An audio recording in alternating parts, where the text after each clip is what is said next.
Welcome to the Pondcast, the destination for insightful discussions and interviews on the appreciation, conservation, and husbandry of reptiles, with a focus on turtles and tortoises. Now, let's join our team of turtle nerds. Woo! Welcome everyone to another exciting episode of the Pondcast. This is Pondcast episode 96. We are here, and for your viewing pleasure, we've got Kevin Minto.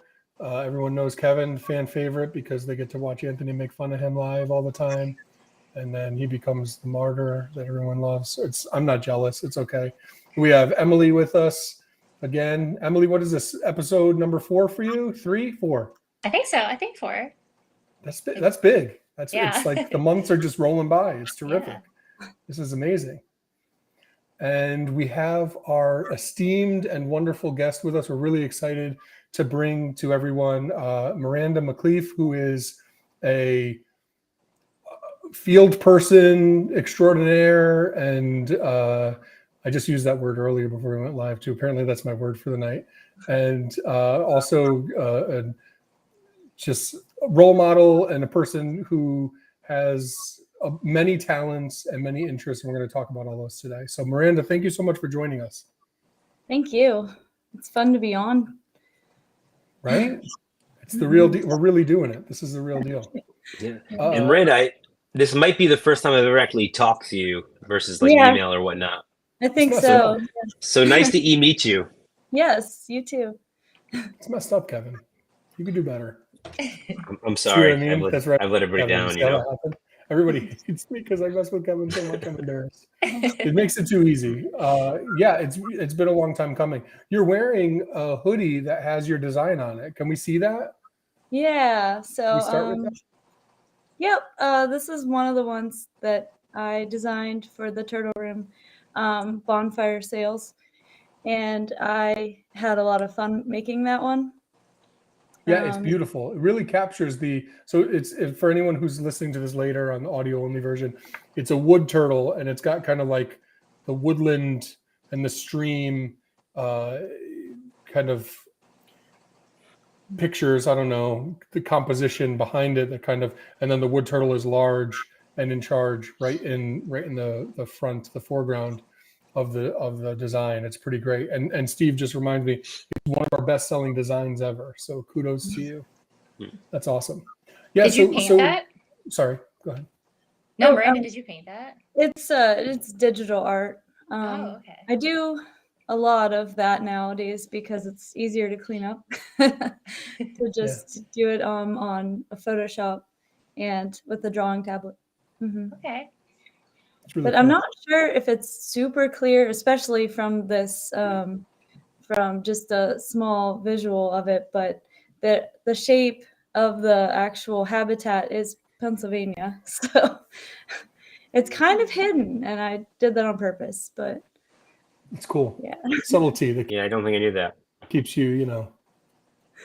Keeps you coming back for more, like a good show when you watch it like 5 times and you see, or movie and you see something different. I'm proud of that because I don't cool. know if I could do that again with another piece, make it that like in depth. Yeah, and the TurtleRoom logo is hidden in it. That's in a rock. Where is that? In a rock. Like I believe right above the forelimb. Kind of where would it? Yeah, I see it.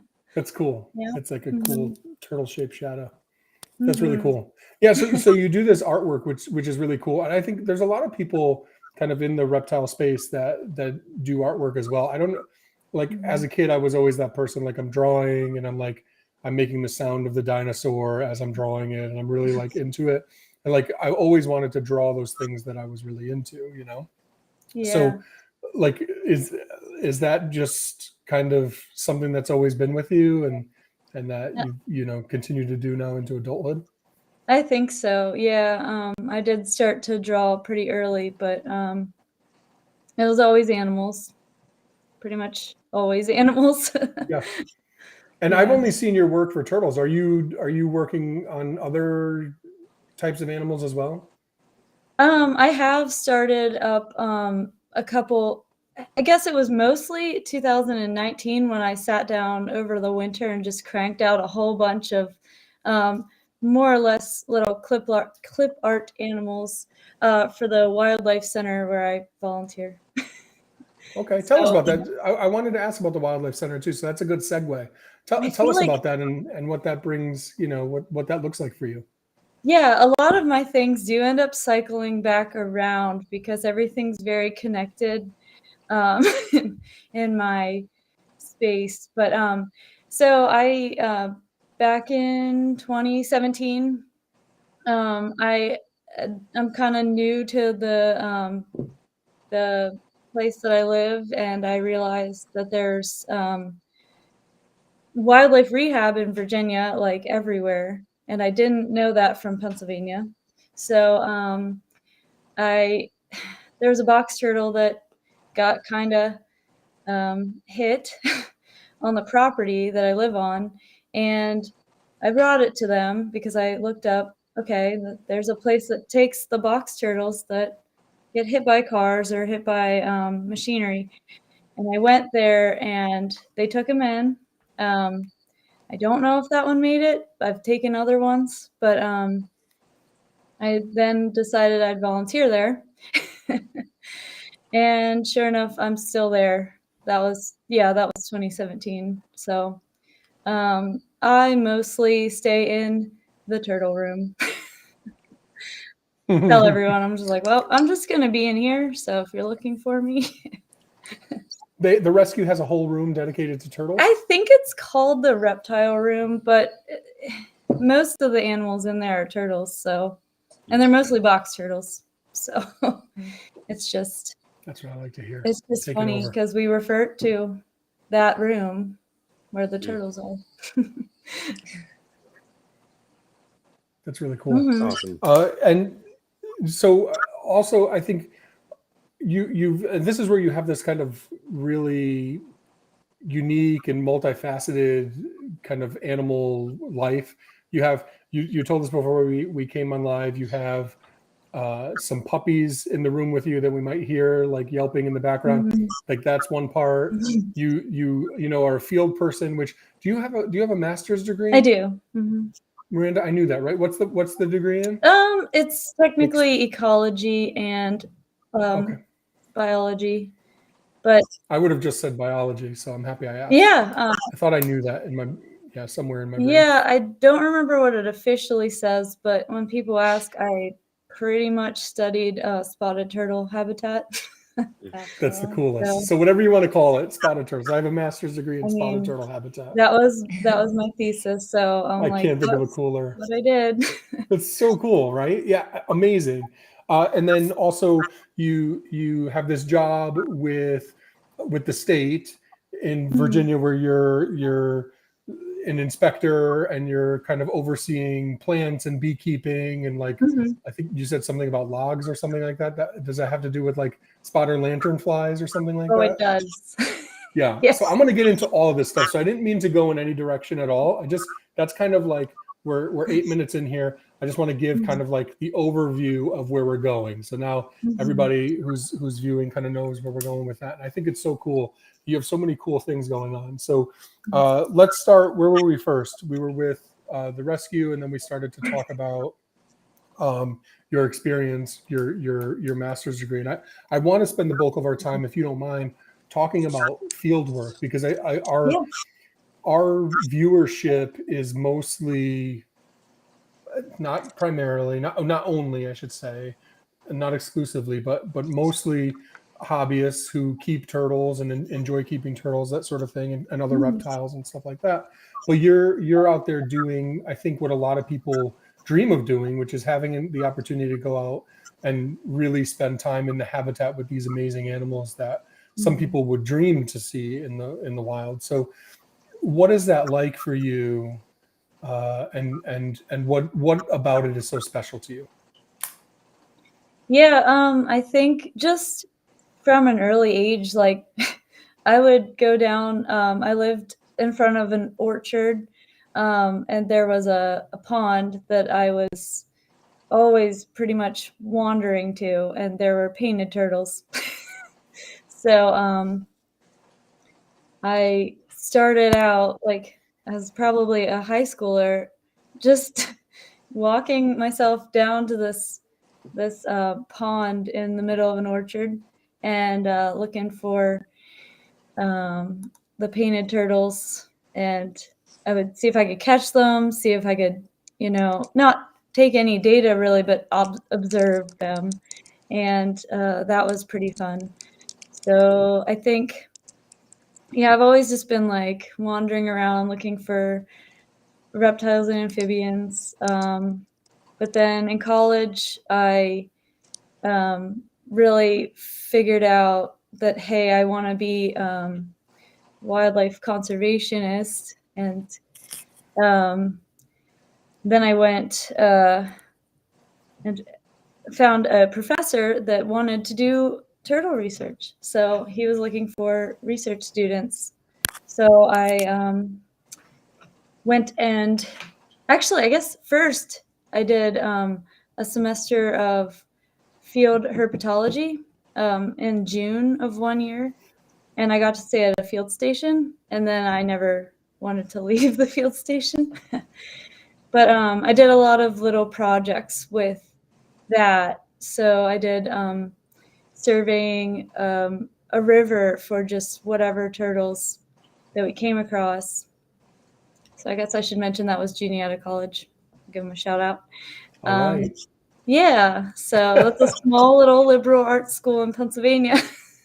And I worked with Roy Nagel, so I'm not sure if any field people are out there that the name should hopefully be familiar for some map turtles, wood turtles, all of those blandings. I think he's worked on a lot of projects. So I just really know cool. from the river turtles that we worked with. But just, dabbled in it. And then I joined him for a couple of semesters of tracking with radio telemetry, box turtles. Cool. So It's amazing how awesome. you have that interest early on, and then just kind of by chance he was looking for some students to help with the research. That's so cool. It's kind of like, in my opinion, it's the American dream, really. Yeah, And a lot of people, I'm sure, who are tuning in as well. Yeah, it was great because I didn't realize that opportunity was there when I started there. But then I went to the field station and I'm like, all right, yeah, I'm never leaving this field station while I'm studying here. But yeah, so I think I was the first year of that project actually, and it might have been it was hard to keep up with to find out, but they were definitely still doing that many years after. So I've been out a while. That's really cool. So what we did was it was like an overwintering study of ecology. So the box turtles would choose a location, and then we'd put a little temperature probe. And then, of course, there was a component of tracking them to see where they would move within their range, but also the temperature probe would read how cool they are in their environment. And also, when we went out to check on the turtles, we would take their depth. So we'd know how far into the leaf litter. And yeah, that was a pretty cool project. I don't really think about it very much, but it's definitely ingrained in my head. I remember that project, but I don't recall the specifics. Do you remember about how far down the turtles were going and about what the temperature was where they were? I was curious of that too. Yeah. Because I'm fascinated with that in my own collection. I feel like there are animals, I think they get a lot colder than people realize. And I think that they don't go as far down. Like people say, oh, well, the frost line is 4 feet down. So they're going at least 4 feet down. They're not going 4 feet down, right? They're not going below where the frost line is. Yeah, so there is some sort of anti-freeze capability to some degree for those species that are down there. It's like the ground is freezing where they are. Yes. That was definitely a big thing. They're very tolerant, and they're barely under. Some of them, their shells would stick up above ground a little. So there's that, and then there's also snow. It insulates, so they were doing really well. Right. Right. So it was impressive. And then some of them would choose like on a larger scale, they'd choose an area that I'd be like, wait, wouldn't that flood? Like that was down in a little gully area, and I don't know. But then some of them chose a ridge line, so it was Interesting. kind of all over the place. Really interesting. Yeah. But they often like to make us crawl under briar bushes and things like that. It makes sense. That's where they hide. Do you find now? I don't mean to go away from the fieldwork. I want to stay there, but I just have an aside, a tangent question that I think I've asked to guests in the past. But you're such a wonderful person to ask this question because you do rehab with box turtles, and then you also talk about this research where you're looking at the hibernacula. So I've seen a lot of people in rescue, and this is nothing against anyone, I think, but I do think that the sometimes assumption is that a box turtle who has an injury, now if they're actively sick, that's different, but like, the box turtle with 3 legs or something like that, or whatever, and is like, they don't have to hibernate, they don't have to cool, so we can just leave them warm and keep them inside the nature room or whatever, and not give them and not put them through that hardship.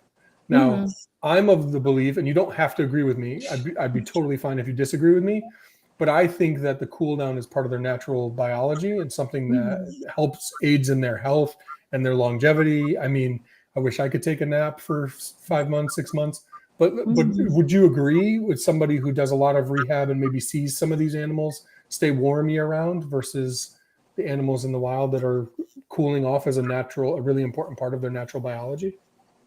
Yeah. I think honestly, this kind of topic just came up for me because I go in and I take the vet's recommendations and everything, and I just take care of the animals that are there. So I noticed that some of them do seem like they like you can kind of read the animal. They know that it's a little different.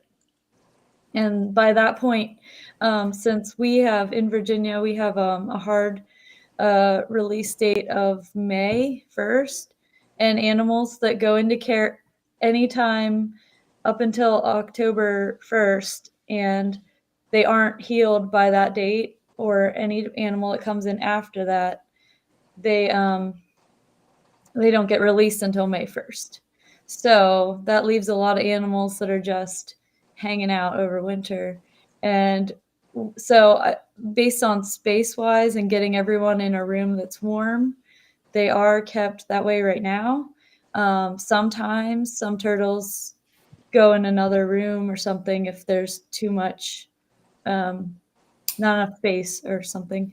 But those, like, they are okay fluctuating. So there's some chillier rooms and they're fine. So it kind of comes down to space. But yeah, I would it's easier for if you're feeling okay to just kind of be dormant, but it's part of their, I guess, recovery plan at the wildlife center that it's just everybody can be warm, everyone gets fed, everyone gets vet checks.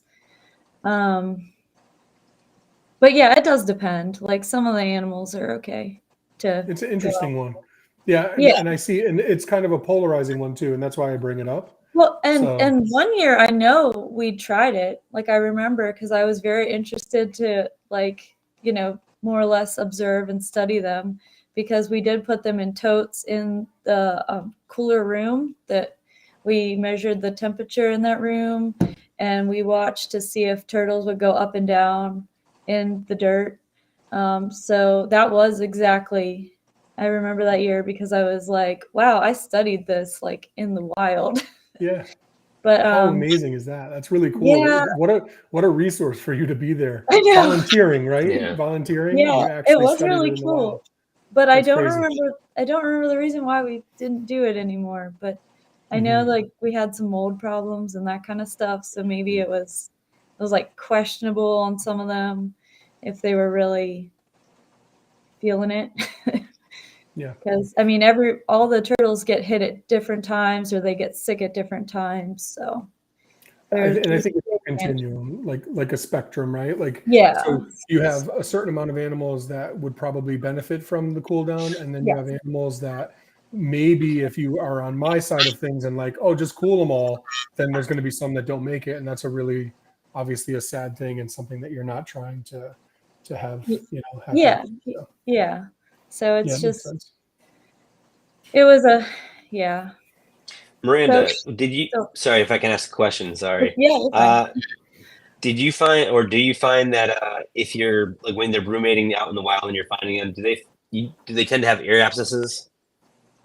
I Is that don't fairly know. common? So it's funny because it's not funny, but it's interesting how in this area at least the ear abscesses have picked up, but we're not sure if it's because more people are aware of them happening or if they are in fact being more prevalent. So Sure. I don't know, but I know it's definitely occurring more in rehab. For Okay. sure. Yeah, we have a small collection, Anthony and I do. And I know when I was keeping them for a few years, every spring they'd come out, at least 3 of them would have ear abscesses, like without fail.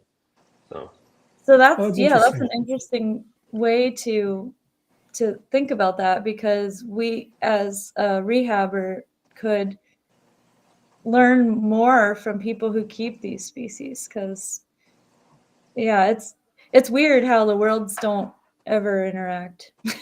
I feel like anyway. Yeah, you're Maybe not wrong. Yeah. it just feels separate. Like, well, for example, like a lot of the people that I rehab with, they think it's really cool that I go out in the field and I like see these animals wild, but they took the people that have worked there are just, they started out rehabbing and like volunteering with rehab and never really doing field studies is from what I understand. So we're like very different, and I learned from them a lot. So I never thought I'd be rehabbing, honestly. I didn't know it was a real thing. You're an interesting one, and I mentioned this already, but like I take pride in, like, I like to write about turtles. I used to make videos. I obviously breed turtles, and I've gone out in the field. I'll leave it at that. But I'm nothing like you are, and like Steve, and we have Greg in the chat right now. Like people who really do the hard work out in the field. I'm like the annoying person who goes out and like talks the whole time, and like I'm not finding any animals because I'm just like too busy talking. That's an interesting challenge for me, for sure. But you are like the epitome of that, and somebody who, like, if I was the type of person to force my daughters to like be into what I am, I'd be pushing them right towards Miranda. Like, you do everything. You even breed animals in captivity as well, right? You bred Russian tortoises. I'm remembering that correctly, right? Yeah, That's crazy. I will say I'm not an expert on that. I kept the species for such a long time, and I'm like, these animals are getting ripped from the wild, and if I could produce a couple babies to offset that, I'd feel a little better. Totally. Yeah. Like, that's a big accomplishment. Think of how many people keep Russians and how many people breed Russian tortoises. It's really crazy. I knew that that Matt was going to go crazy in the chat because he's a big Russian tortoise fan. But like, you are literally doing all 3 facets, because you're right. The rescue folks don't understand the keepers necessarily, and the keepers don't understand. Like there's all of these silos. We're all like animal people, but there really are these silos with all of this stuff. So you're one of those really unique, rare examples of somebody who truly does it all within our world. I'd say it is really hard not to get too involved in one area because I really enjoy.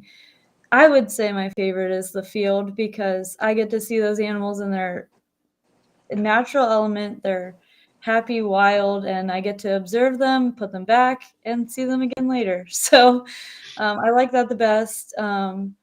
But yeah, understanding all three has really helped me, and I enjoy That's awesome. all of them.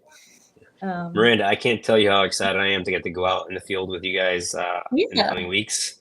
My first time ever doing it, so I've done it by myself, but not officially, So Yeah. I'm looking forward to that. I think Anthony's coming. Yeah, I am. And I'm looking Awesome. forward. I can't tell you how excited I am to talk to Kevin in the car and then talk to you when we get there and then maybe see people catch turtles too, because I just show up to talk. That's maybe why I have a podcast. Okay. A couple of them. Anyway. I didn't get an invite, but I will be showing up as well. Do you want to come? Yeah. You should come. We'll talk off air. Let's not, Okay. This one is definitely not a free for all. And Andy's going to want to kill us, but we'll just talk to him about it. It'll be good. No shame. I'll invite myself. So. That sounds exciting. I like an opportunity to hang out with you. Makes me really happy. So we'll try to make that happen. Okay. So anyway, Miranda said it's okay. So the key, it's like when you ask your mom for permission in front of your friend, like, can so-and-so come over for dinner? And now Miranda has to say yes because there's people. Put her on the spot. I All always of the viewers are here too. So she said, "I always ask Andy." She passed the buck. Oh, Andy's gonna be so mad. It's okay. Let's do this. That's funny. Whatever. It's okay. We'll be okay. Yeah. So your role for the Turtle Room is Assistant Director of Field Programs. And that's because you're, as you said, I mean, you didn't say the word obsessed, but you're probably obsessed with field work. Yeah. I look forward to it all the time. And you, even though you have so many other things going on, right? The field programs are really important to you. What is it about being out in the field and because it's hard work. Like I'm gonna go out with you guys again, and I haven't walked a stream in I don't know 6 or 7 years now, which is crazy because I feel like it was just a couple years ago. But it is grueling work. I'm probably gonna break my ankle. It's probably gonna be stragglers left behind, and you'll never see Anthony again. You guys are gonna have to leave me. It's actually really hard work that you have to be kind of athletic and it's the kind of thing I'd love to bring my daughters to, but I think they'd just be miserable the whole time and not understand why would anybody do this, Daddy? I could see them saying that to me. And I guess I can ask you the same question, Miranda. Why would anybody do this? Well, I think even when I started out at the beginning, I was a straggler, but part because I was fighting the current and part because I just look so much for the turtles that I forget that I don't want to trip over this rock. I don't want to trip over this log. That's a very deep hole. Yeah, those are the ones that get you. Tough. When the rocks are all a certain level and then you step in a spot where there's no rock and you go, whoop. So how deep is it on average where you're wading? Oh, it depends on the stream too. Yeah. But there have been places where your boot is barely under the water because even each site changes as you go up the stream or just seasonally. So some years we have no rain, and then some years it's like a flood right before we get there. Gotcha. But yeah, sometimes it's just right at your feet. And then sometimes it's like, oh, if I go any further, I'm definitely going to get water down my waders. So gotcha. Okay. It just varies a lot and everywhere. Every stream, I think, has both. So do you recommend waders over shorts? That was my question. Oh, yeah. It's often... it's really hit or miss anymore, but it's often really, really cold. It's been snowing and then sunny in the same survey. Okay, gotcha. It was actually March, so we're coming up on that kind of survey here. Yeah. Yep. I think we're doing late April or mid-April. Yeah. Okay. Yeah, so hopefully it's... Steve said the snowy one last year was mid-April, so that's great. Oh. Don't curse us, Steve. Actually, yeah. Oh, wait. He's saying March was in the 70s. Yeah, March was in the 70s. And May was mid-April flooding. snowy. That was true. That's We really found funny. 2 turtles. Yeah, that's fine. All right. I'm Would there be any use for like a snorkel mask at all, or no? It's just so cold. Yeah. I mean, if you were really gutsy, I mean, you could. I gotcha. In the deep pools, but I feel like for the most part, cold. There wouldn't be a lot of that. It's not worth it. Yeah, I got you. Yeah. It's really tough. I mean, I would like to see someone do it. If you want to be a tribute, there's a couple. I don't know. I'm not sure. Might not be worth it. What's the Hunger Games? I volunteer as tribute. Yeah, it's something like that. Yeah. And then you could go down there, and then like the turtles. Watch yourself. You might about to get canceled. Why? We can't say Hunger Games things? No, you had your hand up. You know. Yeah, you're making some obscure hand gestures. I don't know. They're only obscure because I'm ignorant. I didn't mean to. I look like Mario tonight too. I guess. You really think I look like Mario? Yeah. I don't know, just something off tonight. What is it? Is it my Connexus working group shirt with my pocket for my cell phone? I don't think so. With your Pixel. Jealous. Who's jealous? Pixel 7, great for taking photos. Yeah, it's a good phone. Just saying. Nobody buys it though. It's weird. Like no one buys it. Everyone just has iPhones. Yeah, and everyone like looks at my photos and like, oh my gosh, you're really good at photos. So listen, for context, this is what I do professionally is I manage cell phone stores. And on average, this is not turtle related at all, but on average, if I sell 150 phones a month, 120 of those are iPhones, 25 are like Samsungs, and then the other 5 are like randoms and like 1 Pixel. It's wild because it's like one of the best phones we have. Isn't that interesting? I mean, Steve had me join the Pixel party, so. Oh, nice. See? Yeah. Nice. Yeah, the Pixels are great. Pictures that are good. Yeah, and they take great photos of turtles. I'm telling you. We're they should be a sponsor of ours at this point now. But they take good turtle photos. Oh. I got a Google connection. I'll pass along the info. Not to jump around, but please. So my very last fall survey at a not affiliated with the Turtle Room, but another field study that I work on with some other people. You can mention it. It's okay.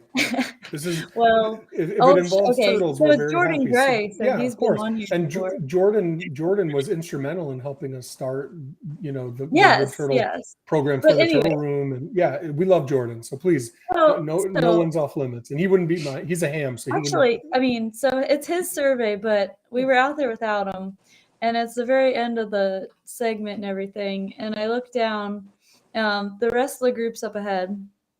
And they found a little juvenile, and I was excited about that. But I looked down on the bank, and there sat a hatchling. So, that was like of that day, that was my last turtle of the day. But I think the following day I found more anyway, so it didn't count for my last turtle of 2022. But anyway, to segue that back to Google Pixel. It takes great photos of turtles that are slightly underwater, and it captures like the turtle in depth, but then the water just looks like it's floating in air. It's really cool. I just took so many pictures of this little hatchling swimming, but it was sort of floating. Do you put the phone like halfway in the water? No, I had it above the water, but focused on the turtle. And it just it looked like I photoshopped it, but I didn't. Okay. That's so that cool. Clear and perfect. That's so Google cool. Pixel. And I want to go on another tangent aside. Now you mentioned how excited you were about a hatchling wood turtle. We've talked about this too. Like research is totally devoid of hatchling data for wood turtles, box turtles, so many species of these popular species that you can go out and find. And I mean, maybe that a lot of people don't go out and find. Like when you see painted turtles and stuff, you see hatchlings all the time because they're baskers, they're sun worshippers. But these species that are almost like fossorial as hatchlings, like you as a researcher, you don't find them. So Kevin told us how often he sells pixels in a group of 150 phone sales. Yes. In 150 turtle finds for wood turtles or box turtles, how many neonates are you finding, Miranda? Well, I don't know. It's a little bit of a skewed question because are we talking in the same stream? Because I've now found two different ones, two different streams. Nice.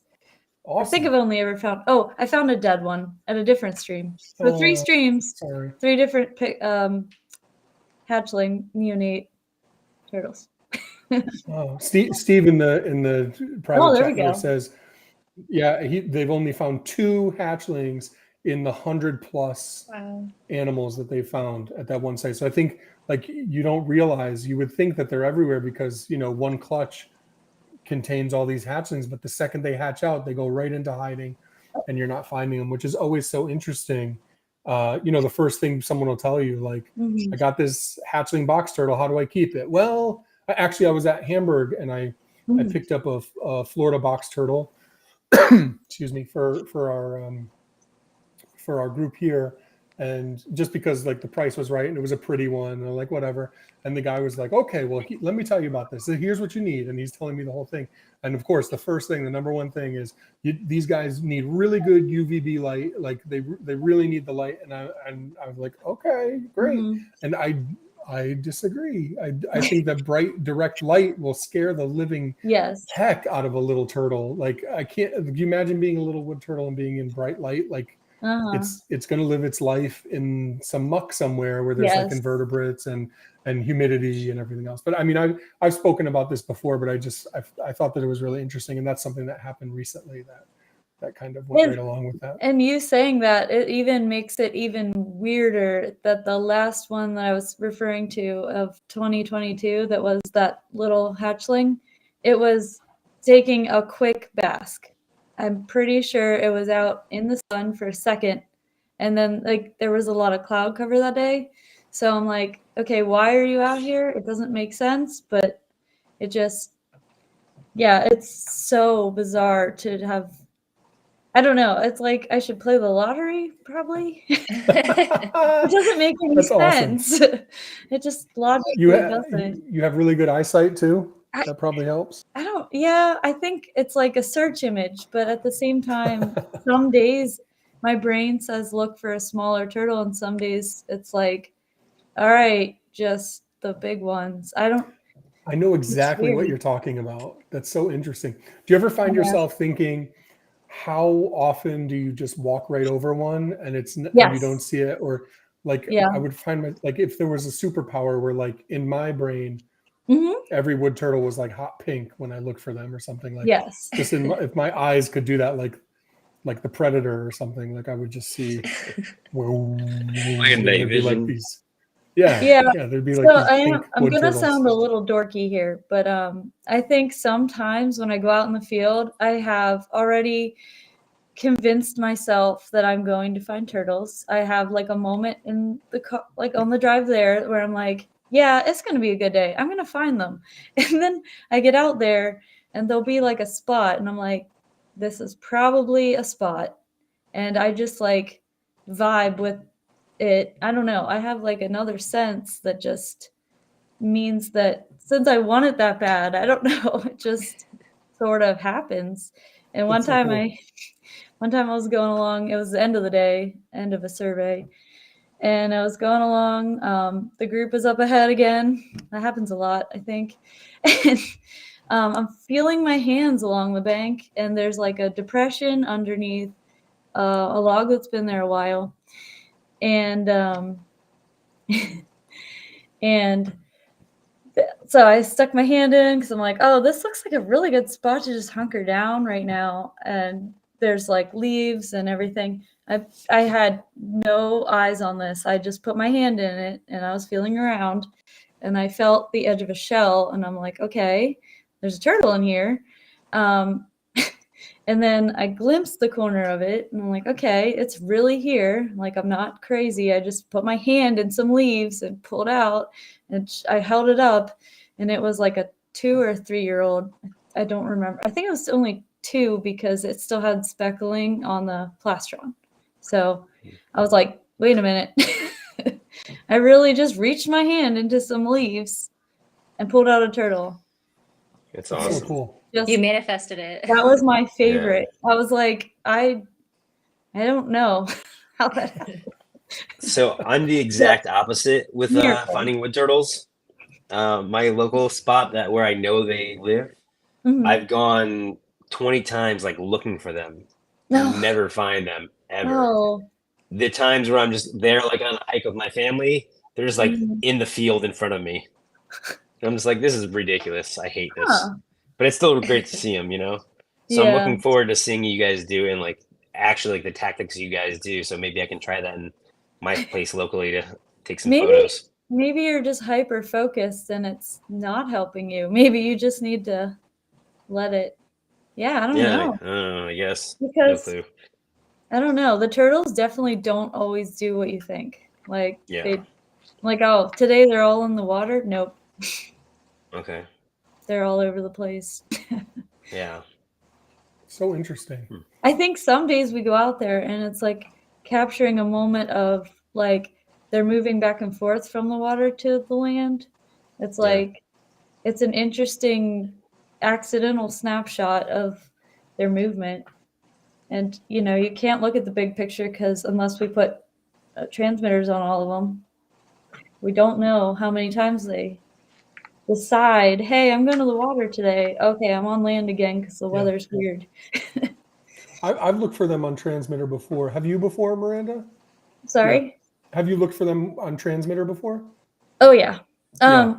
So wood turtles, I've shadowed a couple projects. And then one time I experimented a little bit with, it was undergrad with my professor. So Cool. wood turtles, yes, but not my projects.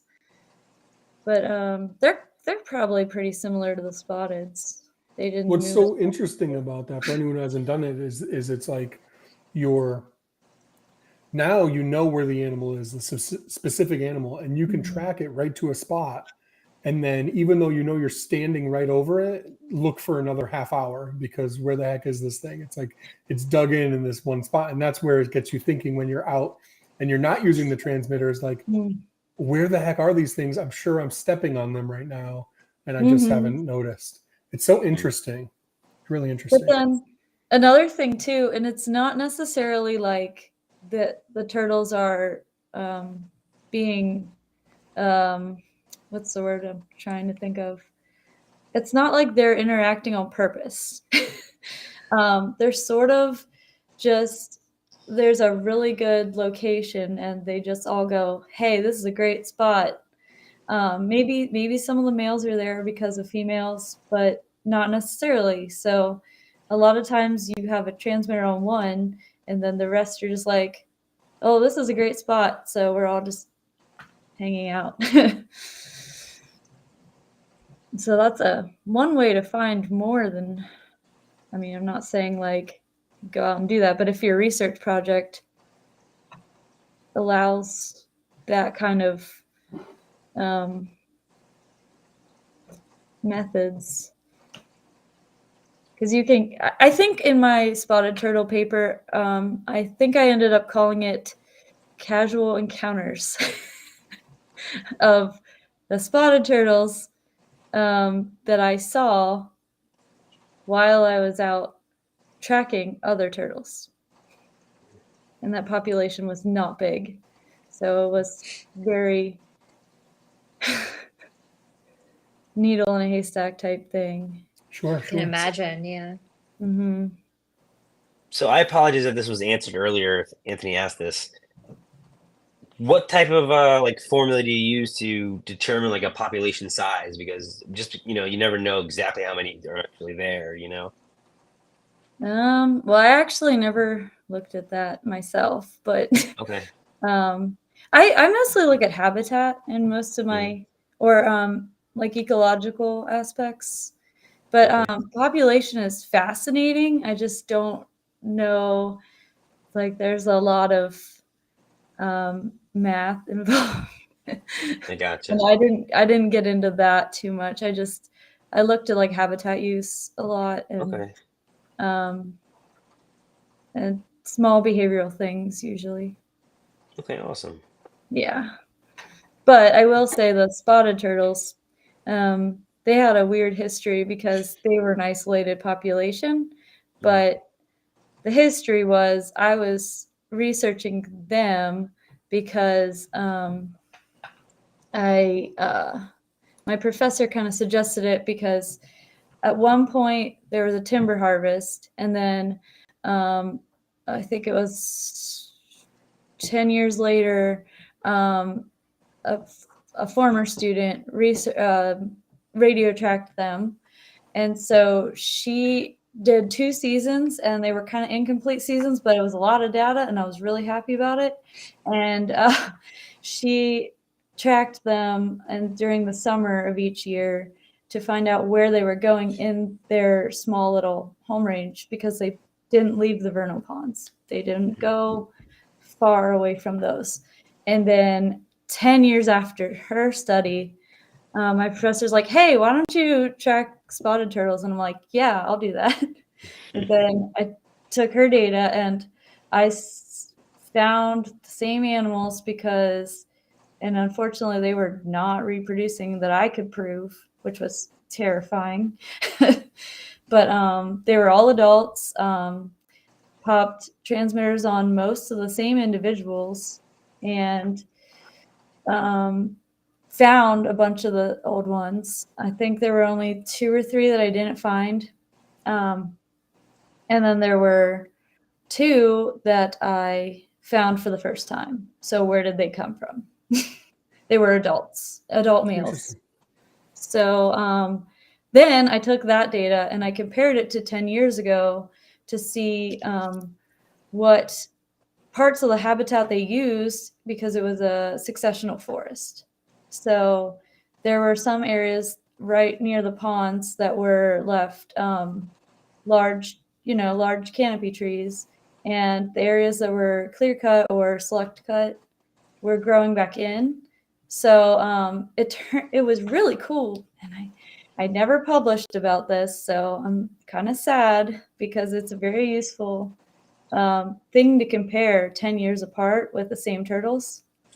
But the ones that were older would go further than the younger ones. And I'm almost thinking they didn't really need to use, like it wasn't as significant to them as the older ones because they were there before. So they've been there a really long time.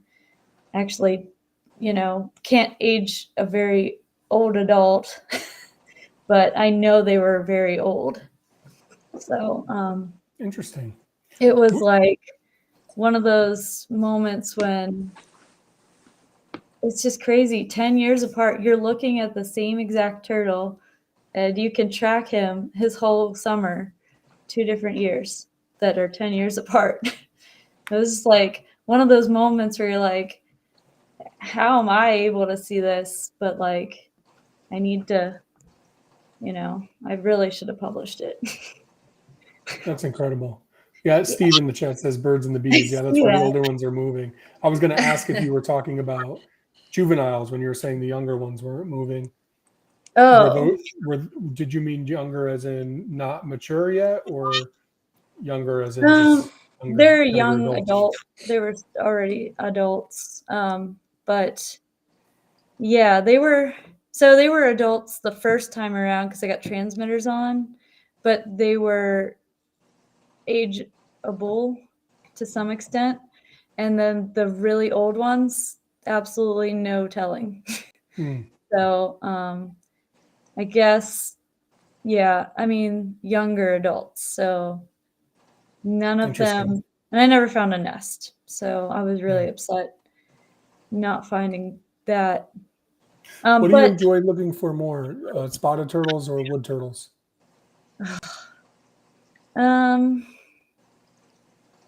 It's like Sophie's depends, choice. depends on the day. I love both of the habitats and they're very different. So, Yeah. and that comes down to it too. Life histories, how they act is interesting. That's So, really cool. yeah, I don't know. And then on certain days, I'm like, oh, I'm all about box turtles.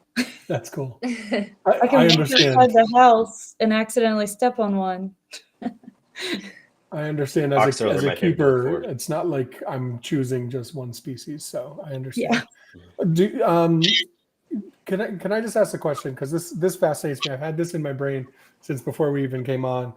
And so your job as being, I want to just switch gears and talk about your job. So your role is to show up and inspect people's stuff, correct? Yes. Okay. Yeah. So when you're So, looking at plants and beekeeping and stuff, you're looking at private and businesses as well? So everything's a business that's maybe not the beekeepers. So, if they have like a business for at least for plants, that's because they're shipping it. So certain states have different rules, but usually it's like yeah, for plants specifically, it's like usually because they're going to go out of state, but not always. So it's just like if it's a bigger business, and especially if they grow trees, then or like shrubs, not your annuals or anything like that. So This fascinates me. So you show up and are you by yourself? yeah, Okay. So yeah. you find something that's not the way it should be because you just have always seemed like the nicest, sweetest person to me. And you're showing up to bust somebody basically because they're not doing things by the code. Do you have to then tell people this or do you just like report it later? Honestly, I'm kind of fresh on this job. If I found something really concerning, I could stop sale them and tell them, please just hold on to this until I figure it out. Because I don't want to come in and be like, no, this is very bad and all that, because it's like a learning thing for the state too. So I will Yeah. send a sample and like get confirmation and not just, I'm not the type to just jump to conclusions, especially Right. learning. There are a couple things that are like, yeah, stop sale that because we don't want that going everywhere. Yeah. And That's really spotted interesting. flies are not allowed to be shipped out of quarantine areas, and they're really not allowed to go to some states, and they're really, really not allowed to go to other countries. So there's Yeah. that kind of thing that we deal with in this area.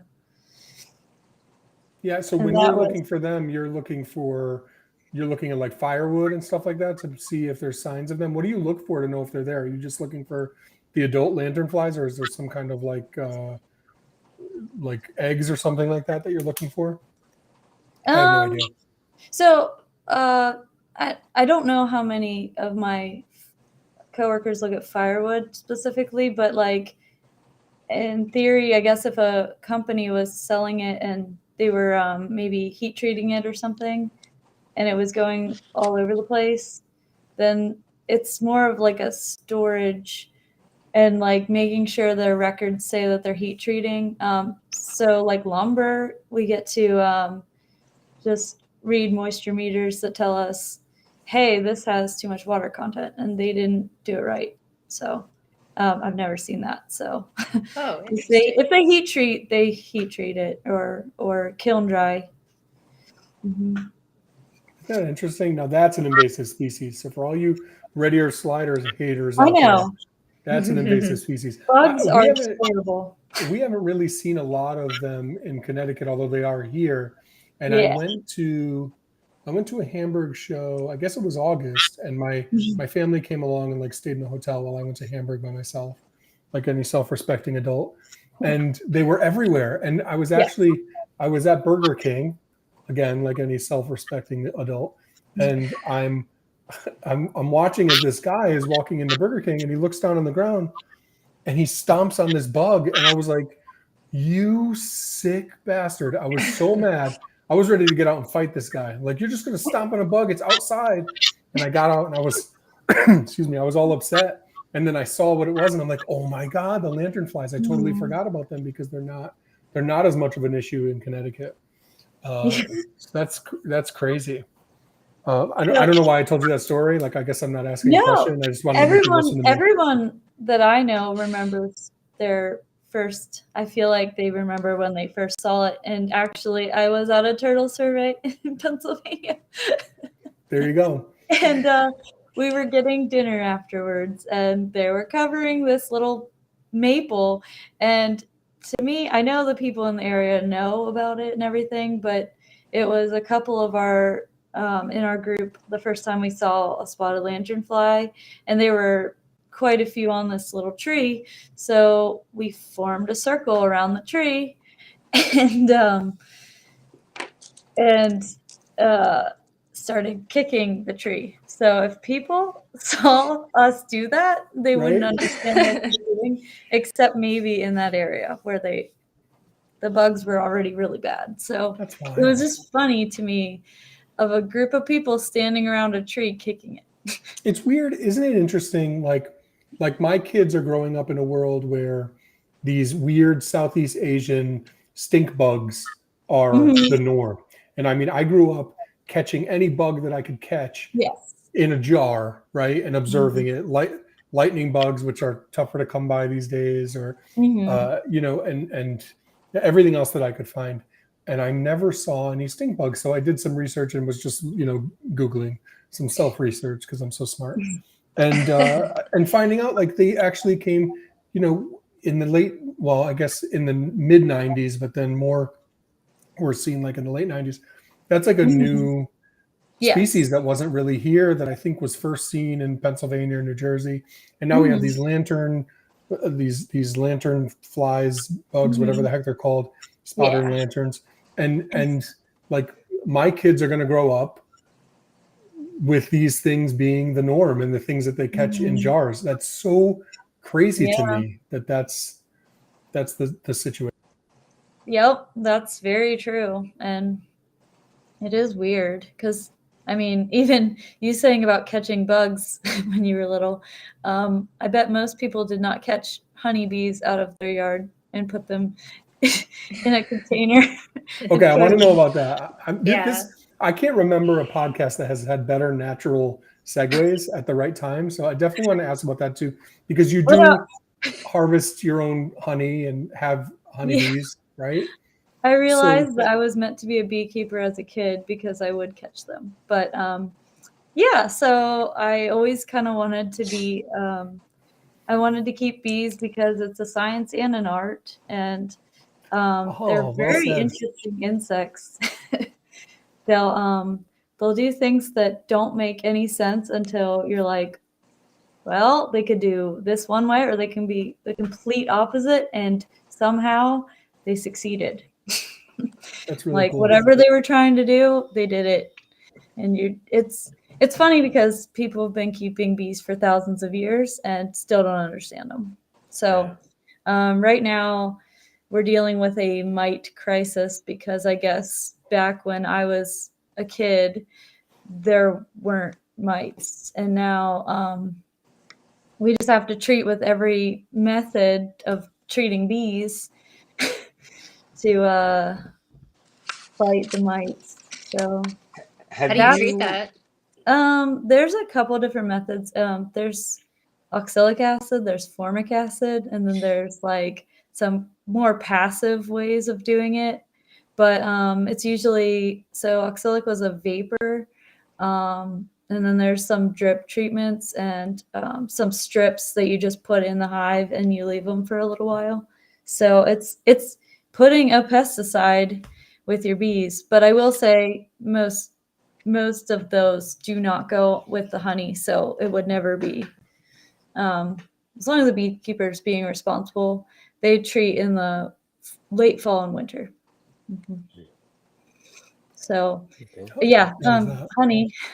And what are the signs of the honey. mites? Sorry, What are the signs of the mites? the size of them, or The signs. So how would you look at your beehive and know that they have mites? So they kind of tuck their, so it's like a tick, but I mean, I guess some reptile mites would be very similar, but they tuck themselves like up under like the body parts of the bees, so they kind of hang in there. And just like a hive that has a lot of mites, you'll see them on the bees, but sometimes they'll fall off, and you'll be able to like tell your mite load by how many drop off the bees too.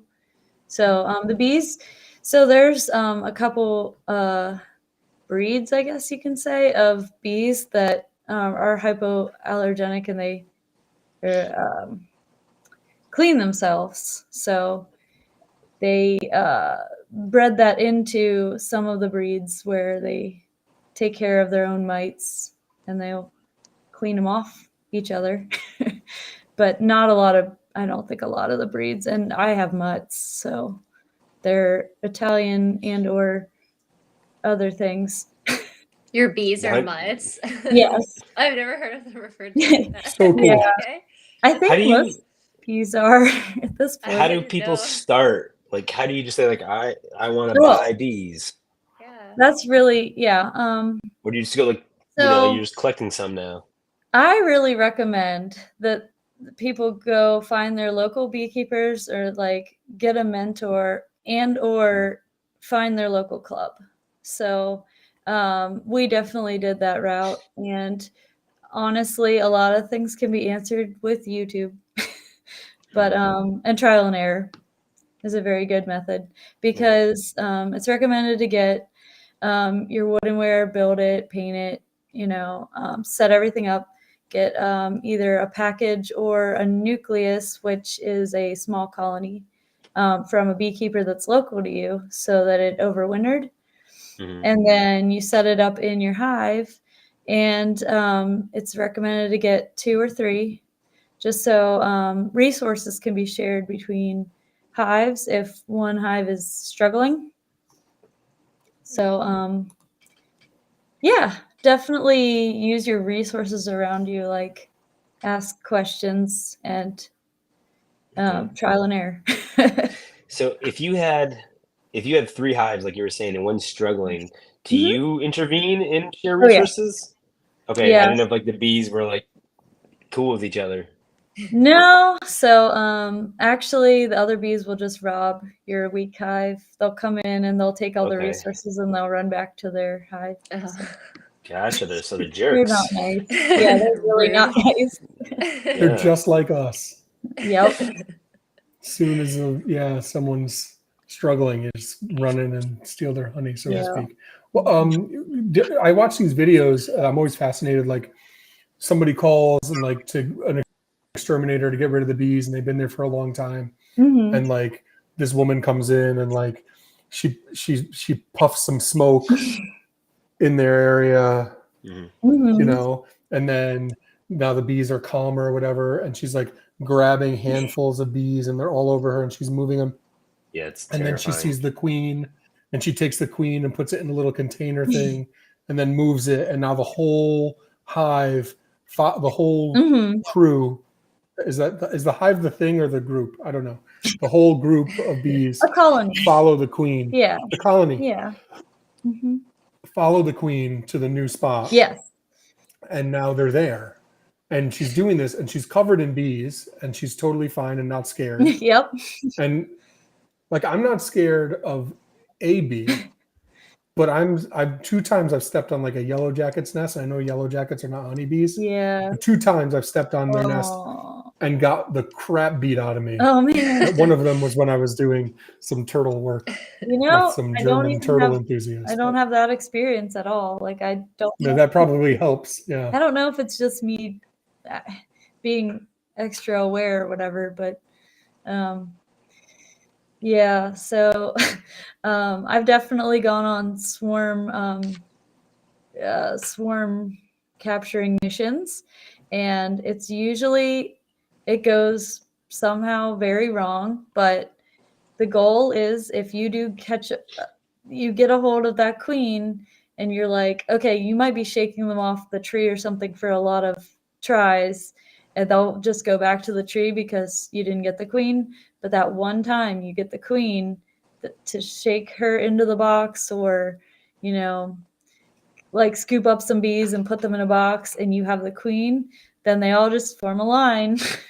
It's really funny. It's like, I did a magic trick. That's It's like cool. politics. Yeah. One time I did a video of, I put my phone down and I just let it record with a high speed. And you watch this massive bees just move into a hive. And because we put the box in the middle of the field because we caught her in the middle of the field. But yeah, that was really funny to just watch them very, you know, over a period of a couple minutes, just run into this box.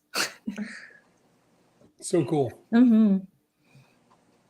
So you're involved in so many things. I guess I want to follow this up just for anyone who's stayed with us now. We can move towards wrapping up, and obviously the fans of the show most of the time are keepers, like I said. Mm-hmm. So I just want to talk to you about Russian tortoises again. When did you first breed Russian tortoises, and what, I guess, kind of, what was that experience like for you in terms of your sense of accomplishment for somebody who's accomplished so much in their life and as an animal person? Yeah.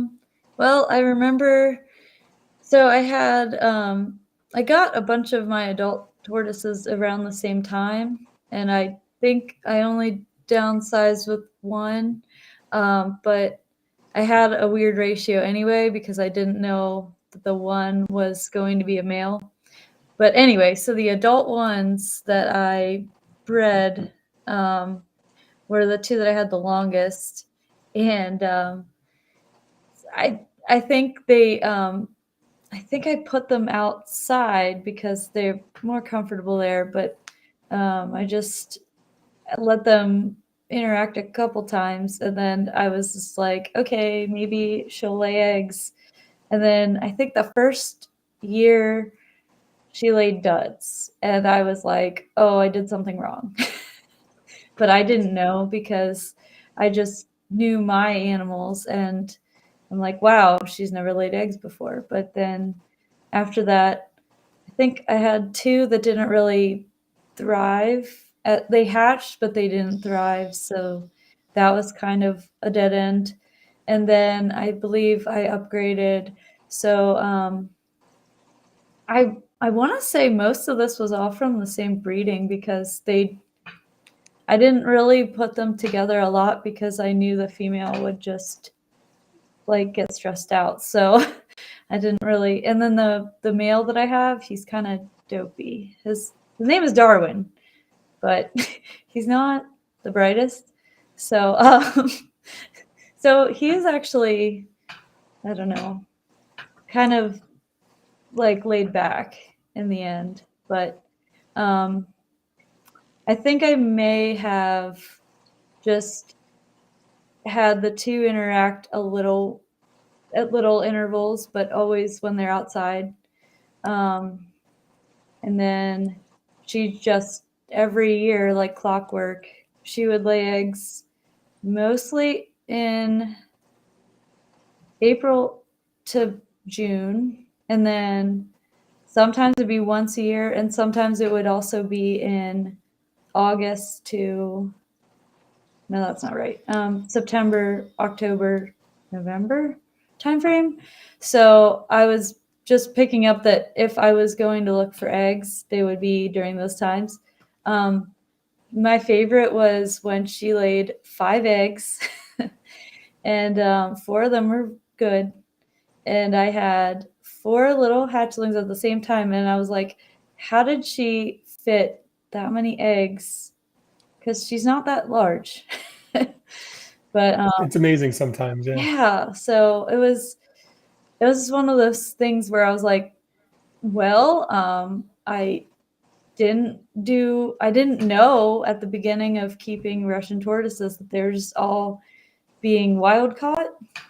So I felt really bad, and I was like, okay, well, I've now definitely replaced what I felt guilty about taking. So now these people can just buy a hatchling tortoise that was always in captivity and never wild.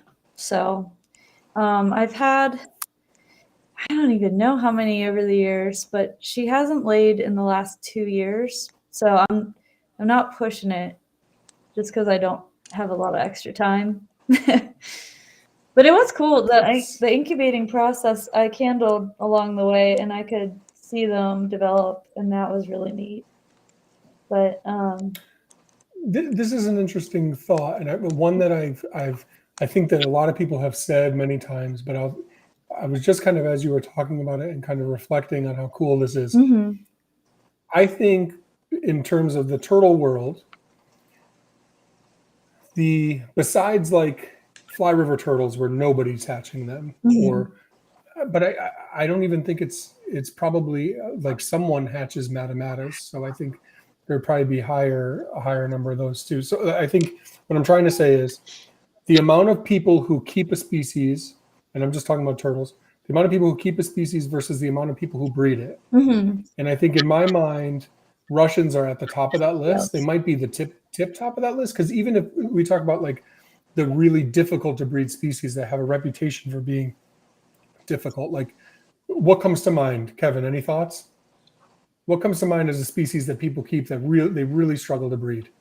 Well, for you spider tortoises, you had it for like 10 years before you produced any. That's true, but I mean, like where people keep it and they can't breed it. I think matamatas and fly rivers are at the top of the list, and fly rivers will be number 1 because nobody breeds them. I think a lot of it, and it almost might be very similar in both species because they're both like, river dwelling species, is the like necessary like needs of a diapause. And there's been case studies where it says like the fly river turtle eggs, once they fall into water, sometimes they start hatching versus like when they're in, in the soil.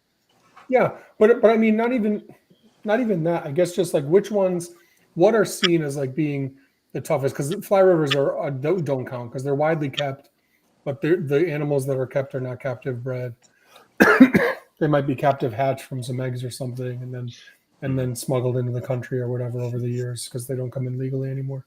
But like species that are kept that nobody breeds. So like spiny hill turtles. That's one. Hyosceme spinosa. That's one that like nobody breeds. But I still think percentage wise, more breeders who keep spinosa successfully hatch them than Russian tortoise breeders, than Russian tortoise keepers, right? Mark says in the chat, twist necks. You're right, they're on that list, but still more people hatch them than Russian tortoise because of how many people keep Russians and how few people breed them. And I think I would even put Russians ahead of like rhinoclemys, mani for sure as well. There's another species that a lot of people keep and that nobody can seem to breed. I just find it really interesting. Like it's a big deal. People keep them, and there are people who can breed some other challenging species and can't breed Russians. Like you said, Kevin, I bred spider tortoises. I have not bred Russian tortoises.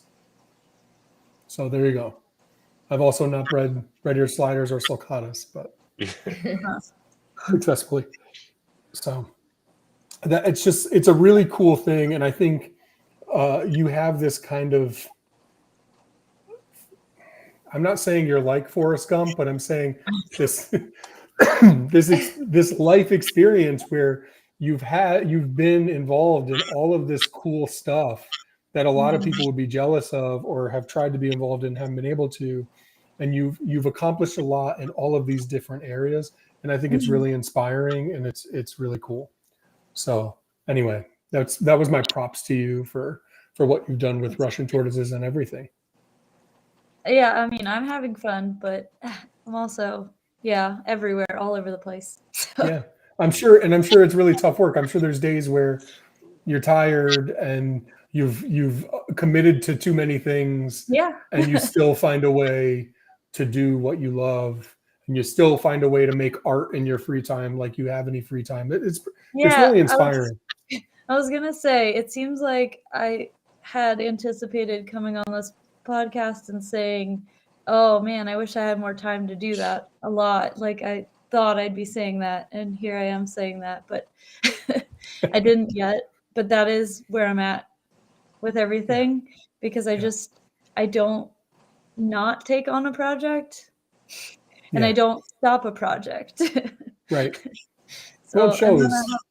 I just have ideas, especially with artwork, because I don't have time for it. Yeah, but I have ideas. Until you can do it. Yeah, Yeah, I know. Write down everything so you can always remember when you do have the time. Yeah. Makes sense. Well, thank you so much, Miranda, for coming on. Thank you guys, everyone who tuned in. Thank you, Emily and Kevin. Appreciate you guys so much. And the three of us are going to do a Turtle Room themed road trip and come down to Pennsylvania, and we'll tell Andy that Miranda said that it was okay. This is perfect. Well, I think more people should get out in the field, but I mean, obviously, this is a sensitive species, but if you could be part of a field project, a lot of people want help. So it's definitely trustworthy help, right? So manpower. you have to earn it. Like it's the same thing. People talk about like, oh, I wish it wasn't all about, money all the time, and this animal stuff wasn't all about, this and that. We should give hatchlings to people. We should give animals to people. We should be allowed to go out in the field. It all takes time. Like if that's what you want and that's what you commit yourself to, and you actually show people that you're trustworthy and that you make the right decisions with the animal's best interests always in mind, then you're gonna get into the good graces. That's the most important thing. And it's good. I wouldn't want people who are watching over our spotted turtles and wood turtles and bog turtles to not be selective and really picky and make us prove that we should be. Prove that we should that we're worthy. And it's sad that I just have to be hush hush because I get to see all these cool things, and if you're not vetted, like don't just do it, because you should definitely be permitted, the state needs to know you're out there for these species. Like they're really cool to see, unfortunately. Do it the right way and eventually it'll work out. Yeah. Great. What a great message to end with. That's it. We're out of here. Yeah. Everybody take care. Yeah. Thank you guys. Thank you. It's fun. Deuces.